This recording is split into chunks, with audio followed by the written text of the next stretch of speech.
morning, and welcome to this seventh and last Sunday of Easter. Also, the Sunday of Ascension, and glad that we're able to be together in spirit this morning. This weekend's readings, the Sunday's readings, come from Acts and from the 17th chapter of John, and I'm really interested in how they work together in terms of how we live our common life as a church. One of the things that I've seen more clearly since we've all been in quarantine and staying home and staying safe, and having these restrictions on us in terms of gathering for public worship and having our church buildings closed, is that, and I don't want to say this too strongly or with too much judgment, but I think as a church we have fallen into the trap of making our worship kind of an idol, and I think many of us are so anxious about how do we get back to church, and how do we get to do church the way that we're used to doing it. And I think that these readings might help us open up an imagination a little bit for what church really is supposed to be about, and how we're supposed to go about being the church, and maybe not as much doing church. So having said that, my caveat is not that I don't think we should have public worship, or that we should not celebrate the Eucharist or things like that. But I do think that there's more to it than that.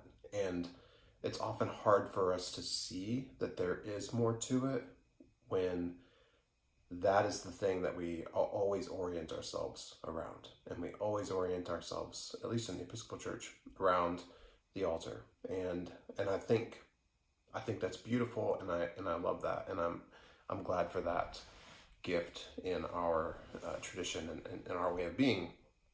But it is just that.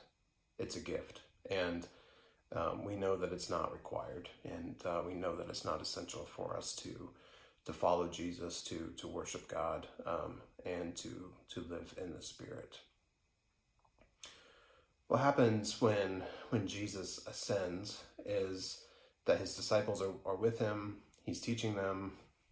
He's kind of giving his last commands, and then he is taken up into heaven. The reading from Acts says, and he's still talking to them while he's ascending to his Father to be with him, and the disciples are sort of caught just watching him, and an angel appears to them and asks this really curious question, like, why are you staring up into heaven when Jesus promised that he would come again? Maybe we should turn our eyes to looking for his coming. And so these disciples, they all go back to the upper room where they were staying in Jerusalem, I believe. And at the end of our reading from Acts, it says that they devoted themselves to prayer. All the male disciples, along with certain women, including Mary, the mother of Jesus. So they were together, but they spent their time in prayer together. And then in the reading from the Gospel of John, again, we're in this farewell discourse of Jesus saying goodbye. Again, we're making room, we're creating space for the Spirit, we're creating space for something new, like a new way of being. And Jesus is praying to his Father, and he says, essentially, protect them, keep them safe. And I think that's a good word for us in times of a pandemic, of a virus, to be reminded that one of Jesus' desires for us was to be protected and to be safe. But he ends with that saying that they all may be one. And when I think about in our tradition, what is it that keeps us one? It's in the title of our prayer book.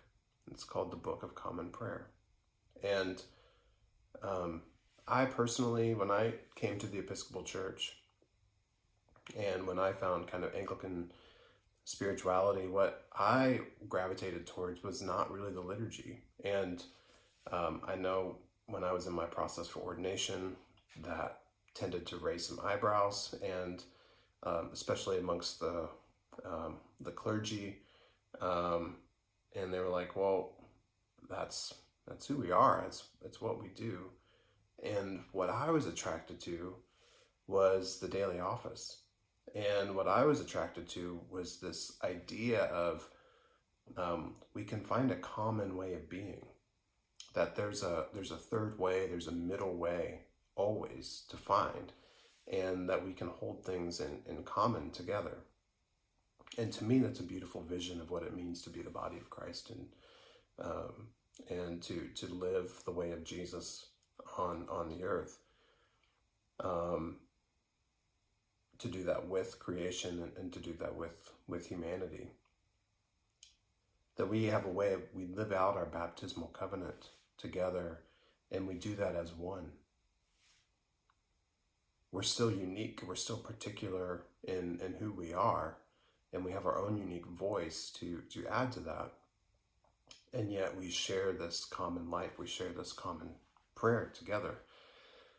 And so I love this idea that that even when we can't be in church together doing things the way that we normally do them, and we don't have access to the sacraments and those kinds of things, that really isn't, being able to do that every week is not really what makes us the church, at least not entirely.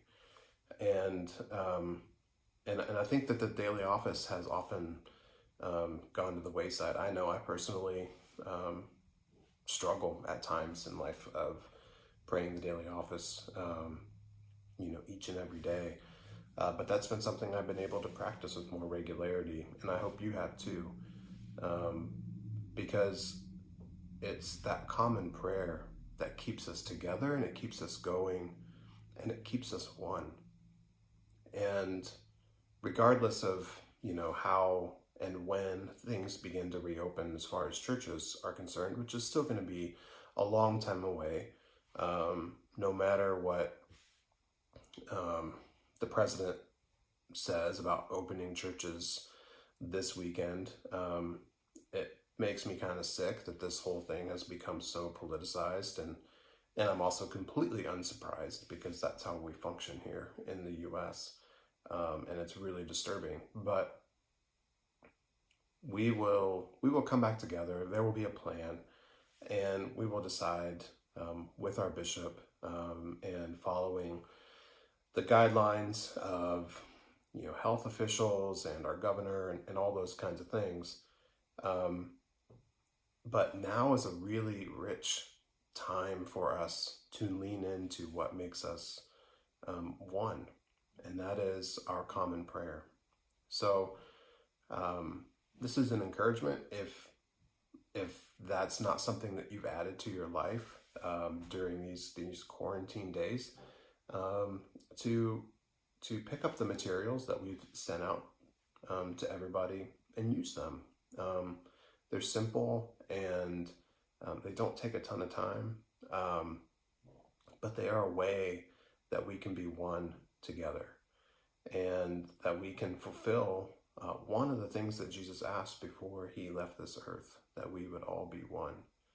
and that we could be like those early disciples, kind of huddled together, tucked away from those things that were dangerous, and those places that were dangerous, and that we can pray together. And right now that looks like we get to do that in our own homes. There may be a time where we get to do that in small groups. But I'm really encouraged, and I'm looking forward to how we can reimagine what church might look like. And that may not, and that will not be the way that it has looked like in the past, even as early as February. And so we'll not be able to go back to that, but we have a rich tradition that keeps us together, that keeps us one, and allows us to keep the faith. So just a word of encouragement to think on that, to reflect on that. How can we be in prayer together? How can we stay a community together, even in the midst of a time where we're not able to share the practices and the rituals and the sacraments that we are used to and that we love and that feed us and sustain us, and know that there is still life within the tradition that does sustain us, it does keep us, and it does hold us together, and bind us together as a community, as one. So may we be one, and may we continue to be faithful in prayer together. Blessings on this Ascension Sunday, and may God be with you and bless you during this upcoming week.